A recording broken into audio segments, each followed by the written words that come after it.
Pernahkah kalian mendengar cerita tentang seseorang yang begitu terjepit hingga rela melakukan apa saja demi melunasi hutangnya? Tentang orang yang tak lagi percaya pada kerja keras karena waktu sudah habis, jalan sudah buntu, dan harapan nyaris tak ada lagi. Lalu, satu-satunya jalan yang tersisa justru jalan yang paling berbahaya. Ini bukan kisah fiksi, bukan pula cerita rekaan untuk menakut-nakuti. Ini adalah kisah nyata yang terjadi di sebuah desa kecil bernama Karangjati yang berada di lereng Gunung Kendil. Kisah seorang pria bernama Raka yang berusaha mencari jalan pintas untuk keluar dari jeratan hutang. Dan jalan pintas itu membawanya pada sesuatu yang tak pernah ia bayangkan sebelumnya. Sesuatu yang gaib, sesuatu yang kelam, sesuatu yang membuat hidupnya berubah selamanya. Malam ini, dengarkan baik-baik, karena siapa tahu kalian akan berpikir ulang sebelum mencoba menempuh jalan yang sama. Cerita ini bukan sekedar hiburan, tapi bisa jadi pelajaran atau peringatan.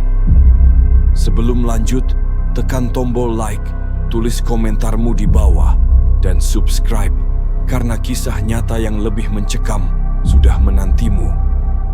Selamat datang di channel Otak Horor. Ceritanya kita mulai sekarang. Raka adalah pria sederhana, berusia 34 tahun.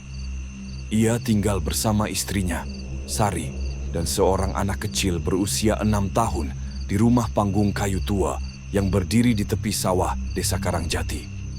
Sejak kecil, Raka sudah terbiasa bekerja keras. Ia ikut membantu ayahnya di sawah, menggarap ladang, dan kadang bekerja sebagai kuli angkut di pasar. Namun nasib sering tak berpihak padanya.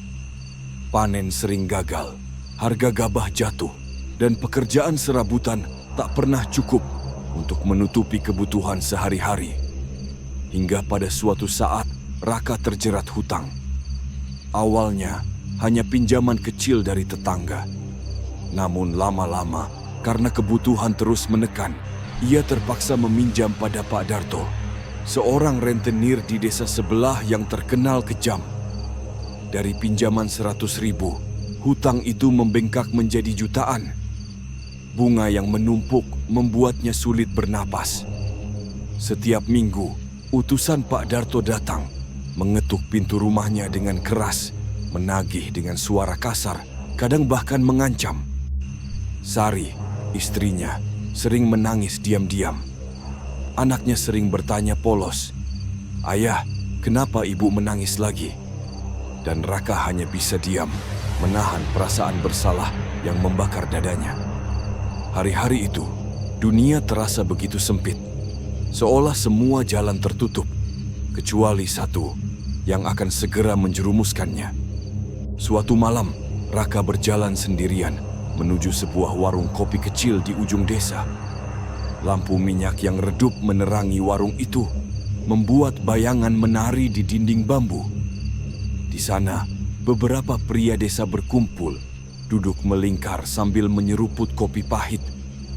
Awalnya, Raka hanya ingin menenangkan pikiran, namun telinganya menangkap percakapan yang membuat langkahnya terhenti. Kemarin keluar angka 72, besok pasti ekornya 3. Seorang pria gemuk berbicara dengan penuh keyakinan. Yang lain menyahut, kalau tembus 2 angka, 1.000 bisa jadi 60.000. Kalau 3 angka, bisa ratusan ribu. Kalau 4 angka, bisa jutaan, bisa lunas hutang sebulan. Mereka tertawa bersama. Tawa yang terdengar aneh bagi Raka, karena di balik tawa itu ada sesuatu yang menggetarkan hatinya. Ia duduk di pojok warung, pura-pura menyesap kopi, namun matanya tak bisa lepas dari obrolan mereka. Hatinya berdebar. Apakah benar ada cara seperti itu? Setelah beberapa menit ragu, akhirnya Raka memberanikan diri bertanya, "Permisi Pak, boleh saya tahu apa yang sebenarnya kalian bicarakan?" Pria gemuk itu menoleh, tersenyum samar. "Kamu orang baru ya? Atau pura-pura nggak tahu? Ini soal togel, nah. Kalau beruntung, hidupmu bisa berubah dalam semalam. Raka mengangguk pelan. Ia tak sepenuhnya mengerti, tapi kata-kata itu terasa seperti cahaya kecil di tengah kegelapan hidupnya. Lalu seorang pria lain yang duduk di sudut warung ikut menimpali. Ia bernama Bayu. Wajahnya agak pucat, matanya cekung, namun senyumnya penuh rahasia. Kalau hanya mengandalkan rumus atau tebakan, kadang memang susah, kata Bayu pelan. Tapi kalau benar-benar ingin angka yang pasti, ada caranya. Raka menelan ludah. Caranya bagaimana, Mas? Bayu menatapnya lama, seolah menilai apakah Raka cukup berani untuk mendengar jawabannya. Kemudian ia berkata dengan suara nyaris berbisik, ada seorang dukun tua, namanya Kisuro. Dia bisa memanggil sesuatu dari dunia lain. Dari situlah angka togel muncul. Nama itu, Kisuro, langsung menancap di kepala Raka.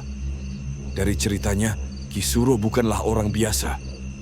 Ia tinggal di sebuah rumah tua di pinggir hutan, jauh dari keramaian. Orang-orang bilang, banyak yang datang kepadanya untuk meminta jalan pintas. Ada yang berhasil kaya mendadak. Ada pula yang hidupnya hancur. Bayu menambahkan dengan nada serius. Tapi ingat Raka, ritualnya tidak mudah dan risikonya besar. Kalau kau tidak kuat, bisa saja kau malah kehilangan nyawa.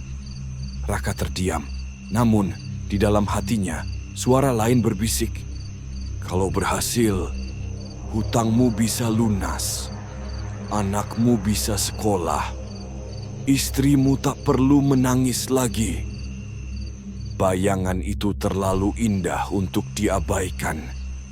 Dan disitulah benih keputusannya mulai tumbuh. Beberapa hari berikutnya, Raka semakin gelisah. Setiap kali ia pulang ke rumah, wajah istrinya yang muram membuat hatinya semakin perih. Anaknya yang polos meminta dibelikan mainan murah di pasar, membuatnya merasa semakin tak berguna. Hingga suatu sore, ketika utusan Pak Darto kembali datang dan mengetuk pintu rumah dengan kasar, Raka nyaris kehilangan kesabaran.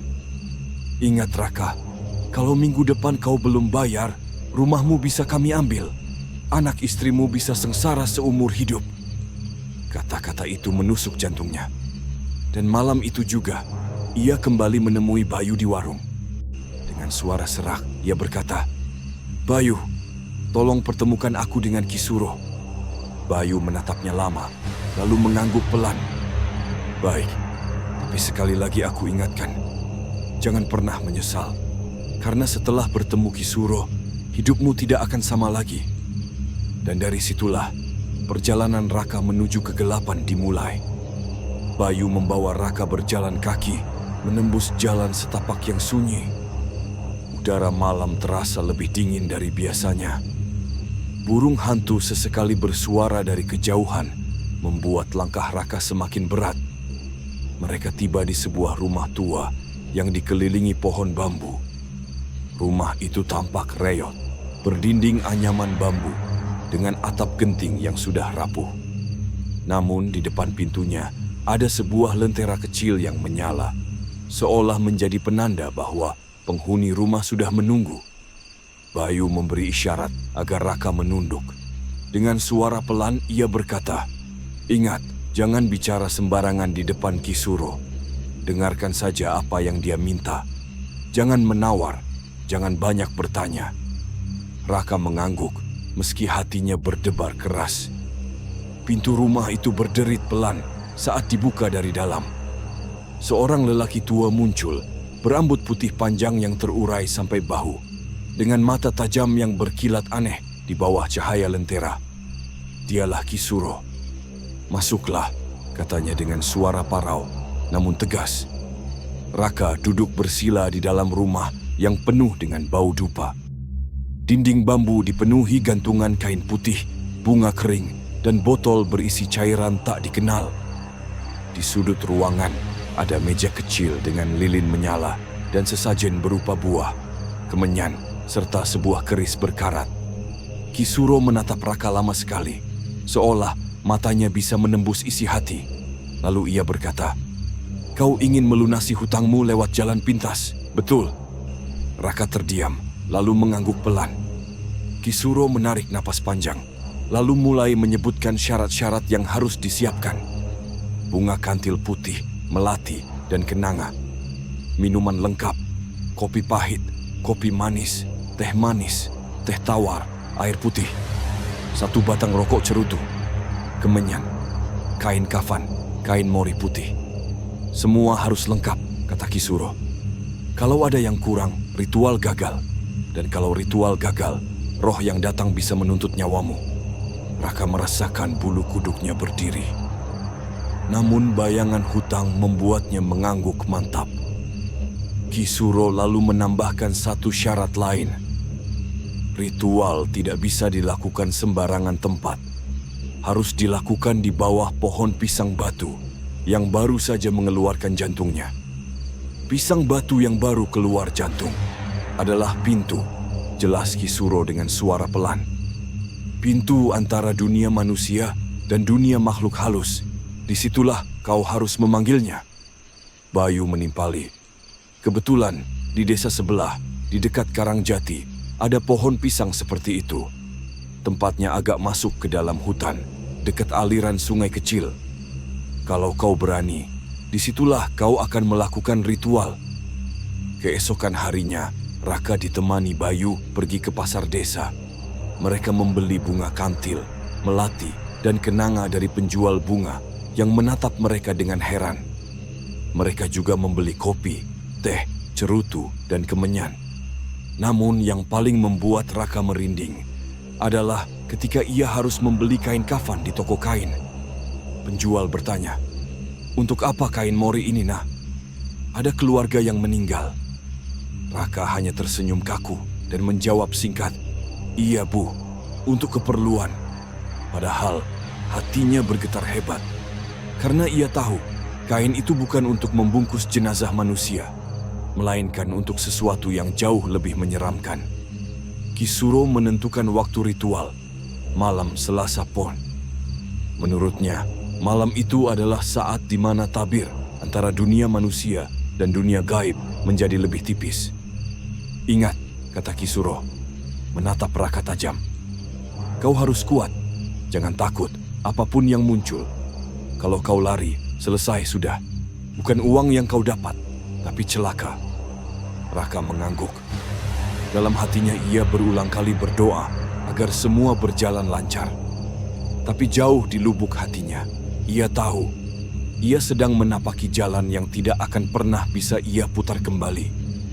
Malam Senin itu, Bayu mengajak Raka melihat lokasi lebih dulu. Mereka berjalan masuk ke hutan kecil di pinggir desa, melewati jalan tanah yang licin karena hujan. Cahaya bulan hanya sedikit menembus pepohonan, membuat suasana semakin mencekam. Akhirnya mereka sampai di sebuah tanah lapang kecil. Di sana berdiri sebatang pohon pisang batu yang baru saja mengeluarkan jantung. Jantung pisang itu menggantung merah, meneteskan cairan bening, seolah sedang menangis. Bayu berbisik, "Besok malam, disinilah kau akan duduk. Kau akan membungkus pohon itu dengan kain kafan. Kau akan membaca mantra dari Kisuro. Dan apapun yang terjadi, jangan berhenti." Raka menatap pohon itu lama sekali. Pohon pisang yang biasanya biasa saja. Malam itu terlihat menyeramkan. Daun-daunnya bergerak pelan ditiup angin, tapi suaranya seperti bisikan orang yang tertawa samar. Sepanjang malam, Raka tak bisa tidur.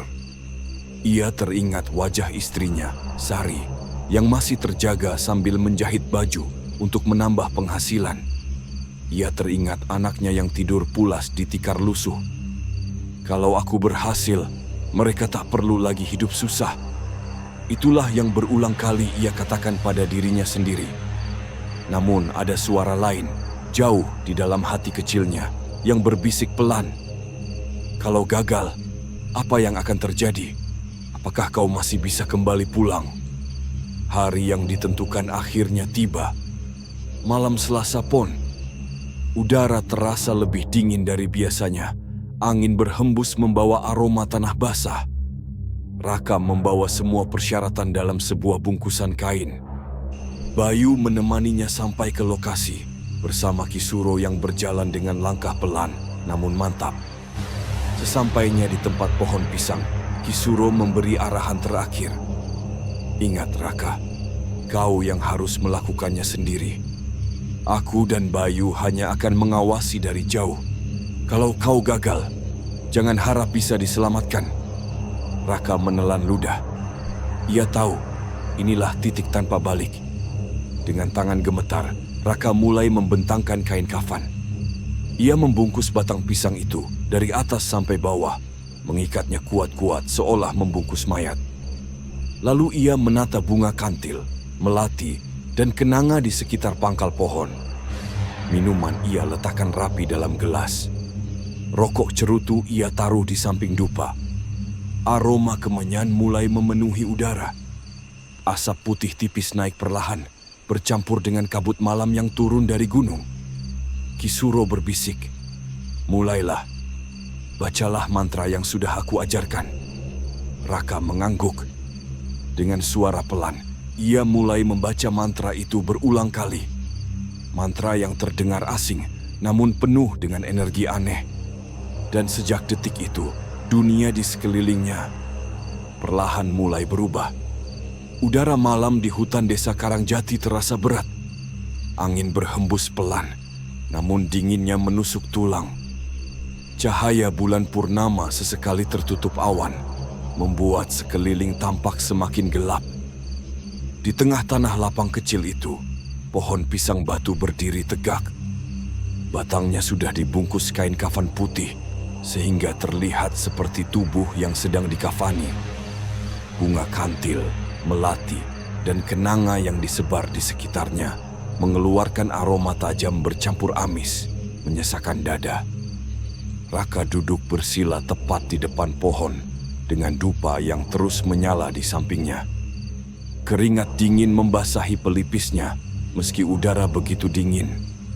Tangannya gemetar saat memegang jari, mulutnya terus komat kamit membaca mantra yang diajarkan Kisuro. Bayu dan Kisuro sudah meninggalkan tempat itu sejak awal. Mereka hanya berjanji akan kembali menjelang subuh. Artinya, Raka benar-benar sendirian.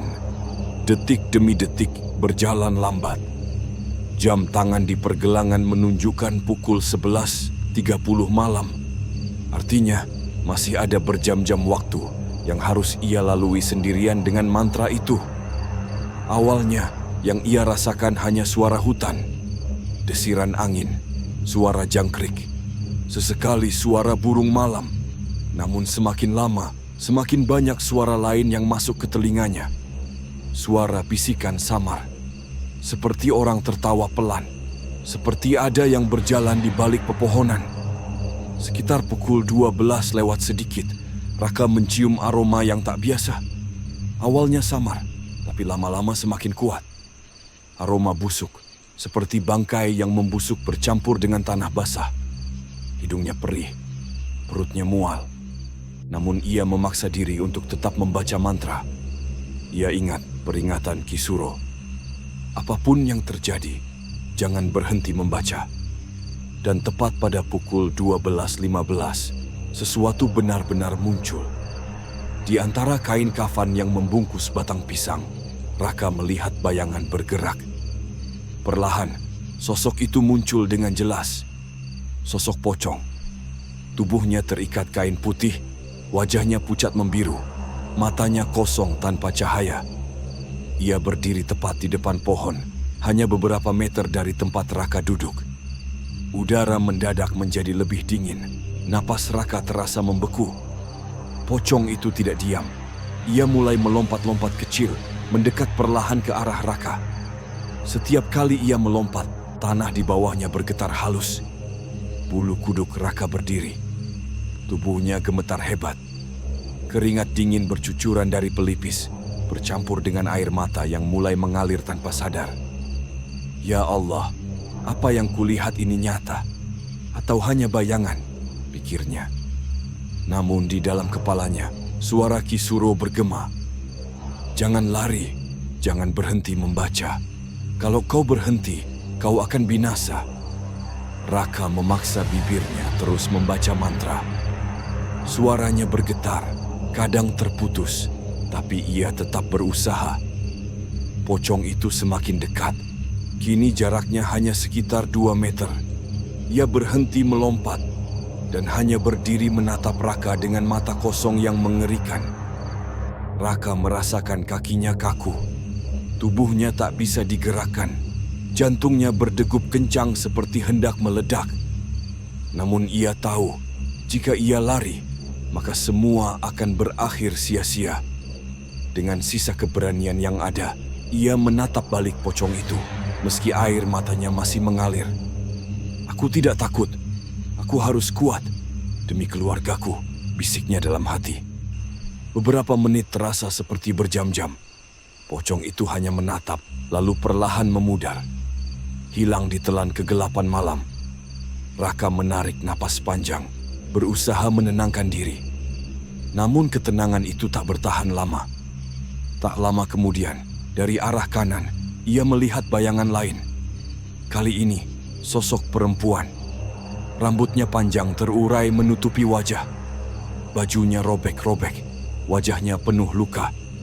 Dari mulutnya keluar suara cekikikan kecil yang membuat darah Raka membeku. Perempuan itu mendekat perlahan, lalu menjulurkan lidah panjang berwarna hitam, seolah mengejek Raka. Aroma busuk semakin menusuk. Bahkan kali ini bercampur amis, seperti darah basi. Perut Raka bergejolak, ia hampir muntah. Namun sekali lagi ia ingat pesan Kisuro. Ia menggenggam tangannya erat-erat, memaksa diri tetap membaca mantra meski suaranya patah-patah. Jam tangan menunjukkan pukul 12.45 malam. Baru 1 jam berlalu, namun rasanya seperti seharian. Raka sudah menghadapi 2 sosok gaib, pocong dan perempuan berambut panjang. Dan entah berapa sosok lagi yang akan muncul sebelum subuh tiba. Setiap kali ia hampir menyerah, ia teringat wajah anaknya. Aku harus bertahan demi mereka. Namun hatinya juga diliputi ketakutan yang tak bisa ia bayangkan sebelumnya. Karena ia tahu, ini baru permulaan. Malam masih panjang. Dan apa yang sudah Raka lihat, barulah gangguan pertama. Sosok-sosok lain yang lebih mengerikan masih menunggu giliran untuk muncul. Jam tangan Raka menunjukkan pukul 1 dini hari. Udara semakin dingin, tubuhnya mulai menggigil. Meski begitu, keringat dingin terus membasahi wajah dan punggungnya. Mantra yang ia baca mulai terasa berat. Lidahnya kaku, tenggorokannya kering, namun ia memaksa untuk tidak berhenti. Setiap kali ia ingin berhenti, bayangan wajah anak dan istrinya muncul. Aku harus kuat. Kalau aku menyerah, mereka akan menderita selamanya, bisiknya dalam hati. Namun malam itu, bukan hanya pocong atau perempuan berambut panjang yang datang. Sosok-sosok lain yang tak pernah ia bayangkan mulai bermunculan. Tiba-tiba, dari kegelapan hutan, terdengar suara gemerisik daun yang berat. Seolah ada sesuatu yang besar sedang bergerak mendekat. Raka menatap lurus ke depan, matanya tak berkedip. Dan dari balik pepohonan, seekor macan hitam muncul. Tubuhnya besar, bulunya hitam legam, matanya merah menyala seperti bara api. Macan itu berjalan pelan, menatap tajam ke arah Raka. Setiap langkahnya membuat tanah bergetar, rumput-rumput rebah seolah menunduk padanya. Ketika ia mengaum, suara itu menggema keras di seluruh hutan. Suara raungan bercampur dengan aroma busuk yang menusuk hidung, membuat Raka hampir kehilangan kesadaran. Namun ia memaksa diri tetap membaca mantra. Suaranya kini gemetar, tapi ia tidak berhenti. Ia tahu, kalau ia berhenti, semua akan berakhir dengan kematian. Macan hitam itu terus menatap, lalu perlahan hilang dalam kegelapan. Namun bayangan matanya yang merah membara terus terpatri dalam ingatan Raka. Belum sempat Raka menarik napas lega, sosok lain muncul. Kali ini dari arah pohon pisang yang dibungkus kain kafan. Perlahan, dari balik batang yang terikat kain, muncul sosok tinggi besar. Tubuhnya berwarna hijau gelap, kulitnya kasar seperti lumut, rambutnya kusut tak terurus. Dan yang paling menyeramkan, di dahinya ada mata ketiga yang menyala merah. Dua mata di wajahnya sudah cukup membuat Raka gemetar, tapi mata ketiga itu menatap lebih tajam. Cahayanya menembus, seolah menelanjangi jiwa Raka. Sosok itu mendekat perlahan. Udara di sekeliling menjadi semakin dingin, napas Raka terasa membeku. Astaga, apalagi ini? Bisik Raka dalam hati. Tubuhnya kaku, kakinya terasa lumpuh. Bahkan ketika ia ingin kabur, ia tahu itu tak mungkin. Satu-satunya pilihan hanyalah terus membaca mantra. Sosok itu semakin dekat, jaraknya tinggal 1 meter. Aroma busuk bercampur amis menyengat semakin kuat, membuat mata Raka berair dan perutnya hampir muntah. Namun anehnya, sosok itu tidak menyerang. Ia hanya menatap lama dengan 3 mata merahnya, sebelum perlahan menghilang dalam kabut. Raka mulai kehilangan tenaga. Tubuhnya gemetar, kakinya kesemutan, punggungnya sakit karena terlalu lama duduk bersila. Namun ia tidak boleh berhenti. Lalu, muncul lagi sosok perempuan yang sebelumnya ia lihat. Namun kali ini lebih jelas. Rambut panjangnya tergerai, menutupi wajah. Tubuhnya penuh luka menganga. Mulutnya menyeringai lebar, memperlihatkan gigi tajam, berlumuran darah. Perempuan itu menjulurkan lidah panjang berwarna hitam, menari-nari di udara seolah ingin menggoda Raka. Ia mendekat, semakin dekat, sampai jarak wajah mereka hanya beberapa jengkal. Aroma bangkai bercampur darah basi menyeruak kuat sekali, membuat Raka muntah sedikit di mulutnya. Namun ia menelan kembali, memaksa diri untuk tetap membaca mantra. Perempuan itu tertawa kecil, suaranya melengking menusuk telinga. Raka menutup mata, menahan rasa takut yang luar biasa. Ketika ia membuka mata kembali, sosok itu sudah hilang. Namun bau busuknya masih tertinggal di udara. Jam menunjukkan pukul 2 pagi dini hari. Sudah 3 jam Raka membaca mantra tanpa henti. Tenggorokannya kering, lidahnya keluh, suaranya hampir habis. Namun malam masih panjang. Dan ia tahu, ini baru sebagian dari ujian yang harus ia hadapi. Kakinya mati rasa, pantatnya pegal luar biasa, tubuhnya serasa terkunci. Ia bahkan merasa kencing tanpa sadar karena terlalu takut dan tegang. Cairan hangat mengalir di celana, tapi ia tak peduli. Yang penting, ia harus bertahan. Suara lain terdengar dari arah belakang, seperti loncatan-loncatan kecil. Raka menoleh pelan dan melihat sosok putih kecil melompat. Awalnya ia mengira itu kelinci. Namun ketika mendekat, barulah ia sadar. Itu bukan kelinci. Wujudnya berubah menjadi binatang aneh, seperti gabungan antara kucing dan ular dengan mata merah menyala. Hewan itu menatapnya tajam, lalu menghilang tiba-tiba, meninggalkan suara mendesis di udara. Raka menutup mata sejenak, menarik napas dalam. Aku harus bertahan, aku harus bertahan. Ia terus membaca mantra, meski suaranya makin lemah. Ia ingat pesan Kisuro, semua yang kau lihat hanyalah ujian. Jangan biarkan mereka membuatmu lari. Dan ia tahu, ujian berikutnya pasti akan lebih berat. Malam semakin larut. Raka sudah menghadapi macan hitam, sosok hijau bermata 3, dan perempuan berambut panjang yang menggodanya. Namun ini belumlah puncak. Karena menjelang subuh, sesuatu yang jauh lebih mengerikan akan muncul di depannya. Jam tangan Raka menunjukkan pukul 2.30 dini hari. Hampir 4 jam ia duduk bersila, membaca mantra tanpa henti. Tubuhnya sudah tak lagi terasa. Kakinya kesemutan parah, punggungnya seperti ditusuk ribuan jarum, dan tenggorokannya kering seperti pasir. Namun ia tak boleh berhenti. Sekali berhenti, semua yang ia lakukan akan sia-sia.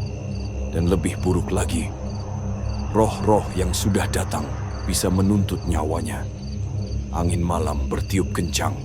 Daun pisang berdesir keras, namun suaranya bukan seperti daun bergesekan, melainkan seperti bisikan orang yang tertawa kecil. Kabut turun semakin tebal, menyelimuti tanah lapang itu, hingga hanya pohon pisang di depannya yang terlihat jelas. Awalnya, kain kafan yang membungkus pohon pisang itu masih putih bersih. Namun perlahan, warna putih itu mulai berubah. Muncul noda kecil berwarna merah di bagian tengah. Lalu noda itu melebar, semakin besar, semakin pekat. Darah. Raka terbelalak. Ia menatap dengan mata membelalak, tak percaya dengan apa yang dilihatnya. Darah segar benar-benar merembes keluar dari batang pohon, menetes pelan ke tanah. Setiap tetesan menimbulkan aroma amis yang bercampur dengan bau busuk dari kemenyan. Udara di sekeliling semakin berat, membuat dada Raka sesak. Ketakutan Raka mencapai puncak. Tangannya gemetar hebat, suaranya semakin serak. Namun ia memaksa mulutnya tetap bergerak, membaca mantra meski hanya berupa bisikan kecil. Dalam hati ia berteriak, "Ya Allah, apa yang sedang kulakukan ini? Apakah aku sudah gila?" Namun bayangan hutang yang menumpuk, ancaman dari rentenir, dan tangis istrinya membuat ia bertahan. "Aku harus teruskan, demi mereka." Air matanya mengalir, bercampur dengan keringat dingin di wajahnya. Tubuhnya menggigil hebat, tapi ia tidak beranjak. Tak lama setelah darah menetes semakin banyak, sesuatu yang lebih aneh terjadi. Kain kafan yang basah oleh darah itu mulai berkilat seperti bara api. Merah menyala dari bawah ke atas, seolah pohon pisang itu terbakar dari dalam. Namun anehnya, kain itu tidak habis terbakar. Ia hanya menyala, seperti ada api yang menyelimuti, tapi tak menghancurkan. Cahaya merah itu menerangi wajah Raka yang pucat. Matanya memantulkan api itu, seolah ia sedang menatap neraka. Raka ingin berdiri. Ia ingin lari sejauh mungkin. Namun tubuhnya tak bisa digerakkan. Kakinya kram, tangannya berat, bahkan lehernya kaku. Seolah ada tangan tak kasat mata yang menekan bahunya, memaksanya tetap duduk di tempat. "Aku terjebak. Aku tak bisa kemana-mana," pikirnya. Ia kembali mengompol tanpa sadar. Cairan hangat mengalir di celana, menambah rasa malu sekaligus panik. Namun ia sudah tak peduli lagi. Yang penting, ia harus bertahan hidup. Udara di sekitar tiba-tiba berubah drastis. Suhu turun tajam, dinginnya menusuk sampai ke tulang. Napas Raka keluar seperti asap, dadanya terasa sesak. Sementara itu, darah masih terus menetes dari kain kafan. Bau amis bercampur dengan aroma kemenyan, menciptakan bau aneh yang membuat kepala pening. Raka mulai merasa pusing. Kepalanya berputar, matanya kabur. Namun ia tetap memaksa membaca mantra, meski kini terdengar seperti gumaman orang sekarat. Dari dalam pohon pisang, suara-suara mulai terdengar. Awalnya seperti bisikan samar, lalu semakin jelas, seperti suara banyak orang berbicara sekaligus. Ada yang tertawa, ada yang menangis, ada yang berteriak marah. "Tinggalkan tempat ini. Jangan teruskan. Kau milikku." Raka menutup telinga, tapi suara itu tetap terdengar di kepalanya. Ia menangis, berteriak dalam hati, namun bibirnya tetap dipaksa membaca mantra. Jam menunjukkan pukul 3 dini hari. Tubuh Raka semakin lemah. Kepalanya terkulai, matanya setengah tertutup. Ia merasa akan pingsan kapan saja. Namun tiba-tiba, Sebuah kekuatan tak terlihat membuat tubuhnya tegak kembali. Kepalanya dipaksa menatap lurus ke pohon pisang yang menyala merah. Mata Raka membelalak, mulutnya terbuka, tapi ia tak bisa menjerit. Ia hanya bisa menangis dalam hati. Dari jantung pisang yang menggantung, cahaya merah menyilaukan keluar. Seperti obor yang menyala terang, menerangi seluruh lapangan kecil itu. Raka merasa dirinya tersedot ke dalam cahaya itu. Tubuhnya bergetar hebat, suaranya hilang. Ia hanya bisa merintih. Dan di dalam cahaya itu, ia melihat bayangan samar. Bayangan besar, tinggi, dengan mata merah menyala. Puncak ritual telah tiba. Pohon pisang berubah menjadi sumber kengerian. Darah menetes, api menyala, suara-suara gaib bergema. Namun yang lebih menyeramkan adalah sosok yang sebentar lagi benar-benar akan muncul di depan Raka. Sosok yang akan menentukan apakah ia berhasil atau justru hancur. Cahaya merah dari jantung pisang semakin terang. Dari dalam kabut bercampur asap dupa, sosok itu muncul perlahan. Tinggi besar, hampir 2 kali tubuh manusia biasa. Kulitnya hijau gelap, penuh guratan seperti akar pohon. Rambutnya panjang berantakan, menutupi sebagian wajah. Namun yang paling mengerikan, matanya. Bukan hanya 2. Di dahinya ada mata ketiga. Ketiganya menyala merah terang, seperti bara api. Tatapannya menusuk, seolah menembus jiwa Raka. Seolah-olah mata itu tahu semua dosa, semua ketakutan, semua kelemahan yang ia miliki.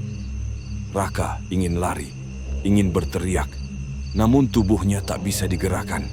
Tangannya berat, kakinya kaku, bahkan mulutnya hanya bisa terbuka sedikit. Hanya mantra yang masih keluar, meski kini berupa gumaman pelan seperti orang sekarat. Air matanya mengalir deras. Ia benar-benar merasa berada di ambang kematian. Sosok itu tidak diam. Ia melangkah perlahan ke arah Raka. Setiap langkahnya membuat tanah bergetar. Udara semakin dingin menusuk tulang. Raka menatap dengan mata lebar. Kini jaraknya tinggal 1 meter. Mata merah itu semakin terang, membuat wajah Raka terlihat pucat pasi. Aroma busuk bercampur amis semakin kuat, menusuk hingga ke tenggorokan. Raka hampir muntah, namun ia tak bisa menunduk. Sosok itu berhenti tepat di hadapan Raka. Ketiga matanya menatap lurus ke dalam mata Raka. Raka merasa seolah seluruh tubuhnya ditelanjangi. Seluruh rahasianya terbuka. Hutang, kebohongan, ketakutan, semua terpapar di hadapan sosok itu. Tubuhnya gemetar hebat. Namun ia masih memaksa mulutnya bergerak, membaca mantra meski suaranya hampir tak terdengar. Dalam hatinya ia berdoa, "Ya Tuhan, lindungilah aku. Jangan biarkan aku mati di sini." Sosok itu mendekatkan wajahnya lebih dekat. Mulutnya terbuka, mengeluarkan cairan hitam kental yang menetes ke tanah. Aromanya membuat Raka mual hebat. Lalu, dengan suara berat seperti gemuruh, sosok itu tertawa pendek. Suara itu bergema di kepala Raka, membuatnya hampir gila. Namun meski takut, ia tidak berhenti membaca mantra. Ia tahu, kalau ia berhenti, semua selesai. Jam menunjukkan pukul 03.30 dini hari. Tubuh Raka sudah hampir tidak kuat. Tangannya gemetar hebat, kakinya mati rasa, suaranya habis. Namun ia masih duduk di sana, menatap makhluk mengerikan itu dengan air mata yang terus mengalir. Pikirannya kacau. Sebagian ingin menyerah, sebagian ingin lari, tapi hatinya berkata, "Bertahanlah, sebentar lagi subuh, sebentar lagi selesai." Tiba-tiba, mata ketiga sosok itu memancarkan cahaya lebih terang. Sinar merah menyilaukan, menembus langsung ke mata Raka. Raka menjerit dalam hati. Matanya perih, kepalanya seperti meledak. Namun ia tak bisa menutup mata. Ia dipaksa menatap balik sinar itu. Dalam sinar itu, Raka melihat bayangan-bayangan aneh. wajah-wajah orang mati, kuburan yang terbuka, darah mengalir seperti sungai. Bayangan dirinya sendiri terikat kain kafan. Ia menangis, suaranya pecah, namun bibirnya tetap komat kamit. Perlahan, setelah beberapa menit yang terasa seperti berjam-jam, sinar itu meredup. Sosok hijau bermata 3 itu mundur perlahan, lalu memudar dalam kabut. Udara kembali dingin, tapi tekanan di dada Raka berkurang sedikit. Ia menarik napas panjang, terisak keras. Tubuhnya masih gemetar, tapi kini ia bisa sedikit menggerakkan tangannya. Namun ia tahu ini belum selesai, karena ritual masih berlangsung dan waktunya belum sampai subuh. Raka baru saja selamat dari pertemuan paling menyeramkan dalam hidupnya. Namun malam masih panjang, dan meski sosok bermata 3 sudah pergi, bukan berarti ritual berakhir. Masih ada ujian terakhir yang akan menentukan apakah Raka benar-benar berhasil mendapatkan yang ia cari. Jam tangan Raka menunjukkan pukul 4 dini hari. Langit timur mulai samar menampakkan cahaya, tanda fajar sebentar lagi tiba. Namun bagi Raka, setiap detik masih terasa seperti siksaan panjang. Tubuhnya lemah tak berdaya. Matanya sembab karena menangis. Suaranya nyaris habis karena membaca mantra berjam-jam. Kakinya mati rasa. Celananya basah karena ompol yang keluar tanpa sadar. Namun ia masih duduk di sana. Masih menatap pohon pisang yang dibungkus kain kafan merah berlumuran darah. Sisa-sisa asap kemenyan masih mengepul tipis. Aroma amis darah bercampur dengan bau busuk masih menusuk hidung. Sesekali, bayangan samar muncul di balik pepohonan. Sosok hitam melintas cepat, suara cekikikan perempuan atau raungan samar dari jauh. Namun semuanya terasa lebih lemah dibandingkan sebelumnya. Seolah kekuatan mereka melemah saat fajar semakin dekat. Raka menggenggam kedua tangannya erat meski gemetar. Dalam hati ia berbisik, sebentar lagi selesai. Aku harus bertahan. Tiba-tiba, sesuatu yang aneh terjadi pada sesajen di depannya. Gelas-gelas minuman yang disiapkan berguncang pelan meski tak ada angin. Rokok cerutu yang tadi mati tiba-tiba menyala kembali, membakar ujungnya perlahan. Dari asap rokok itu, muncul bayangan samar, seperti angka-angka. Raka terbelalak, matanya tak percaya. Asap putih itu membentuk pola. Angka demi angka, jelas terlihat. Angka itu melayang di udara beberapa detik, sebelum perlahan menghilang kembali ke udara malam. Raka menatapnya dengan penuh kebingungan, sekaligus rasa lega.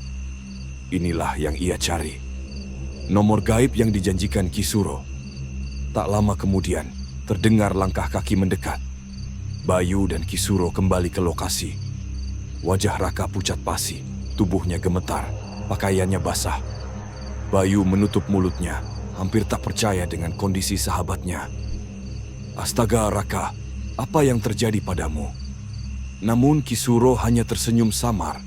Ia menatap pohon pisang, lalu sesajen, kemudian berkata pelan, "Kau berhasil. Kau sudah melihatnya, bukan?" Raka hanya mengangguk lemah. Air matanya mengalir lagi, kali ini bercampur antara lega dan trauma. Raka menyebutkan angka-angka yang ia lihat dalam asap. Kisuro mengangguk puas. "Itulah nomor yang harus kau pasang. Kalau rezekimu memang ada, hutangmu akan lunas. Tapi ingat, jangan serakah. Jangan mengulang ritual ini berkali-kali. Setiap pintu yang kau buka punya harga yang harus dibayar." Raka hanya terdiam. Dalam hatinya, rasa takut jauh lebih besar daripada rasa lega. Saat matahari mulai terbit, mereka bertiga meninggalkan lokasi. Pohon pisang itu kini kembali seperti biasa, seolah tidak pernah terjadi apa-apa. Namun bagi Raka, bayangan darah, api merah, dan sosok bermata 3 akan selalu menghantuinya. Di perjalanan pulang, Bayu mencoba menghibur. "Sudahlah Rak, kau sudah berhasil. Nanti hutangmu lunas, hidupmu akan lebih baik. Namun Raka hanya menatap kosong. Baginya, uang bukan lagi satu-satunya hal yang penting. Karena sejak malam itu, ia tahu dirinya sudah masuk ke wilayah yang tak seharusnya. Beberapa hari kemudian, Raka memang benar mendapat keberuntungan. Nomor yang ia pasang tembus, ia mendapatkan uang dalam jumlah besar. Hutang-hutangnya bisa dilunasi, keluarganya selamat. Namun sejak itu, hidupnya tak pernah benar-benar tenang. Setiap malam, ia bermimpi buruk. Ia melihat pocong yang menatap kosong, perempuan berambut panjang yang menjulurkan lidah, macan hitam yang mengaum, dan sosok bermata tiga yang menatap dengan cahaya merah menyala. Kadang, saat terjaga, ia mencium kembali bau busuk itu. Kadang, saat sendiri, ia merasa ada yang mengawasinya dari balik bayangan. Raka berhasil keluar dari hutang. Namun ia masuk ke dalam jeratan lain, jeratan misteri yang tak terlihat. Jeratan yang akan menghantuinya sepanjang hidup. Malam itu, ia memang mendapat angka gaib. Namun sejak saat itu, ia tahu satu hal. Tidak ada yang gratis dari dunia gaib. Dan untuk setiap rupiah yang ia dapatkan, ada harga yang harus dibayar. Harga yang tak pernah ia bayangkan sebelumnya. Inilah kisah Raka. Kisah nyata tentang seorang pria di desa Karangjati yang mencoba jalan pintas untuk melunasi hutang lewat ritual pesugihan. Ia memang berhasil, tapi dengan konsekuensi yang menghantui seumur hidup. Lalu, bagaimana dengan kita? Beranikah kita mencoba jalan yang sama? Atau cukup mendengarkan kisah ini sebagai peringatan bahwa tidak ada kekayaan instan tanpa bayaran? Terima kasih sudah menonton video dari awal sampai akhir. Jangan lupa like, komen, subscribe, dan jangan lupa nyalakan loncengnya supaya tidak ketinggalan cerita seram lainnya.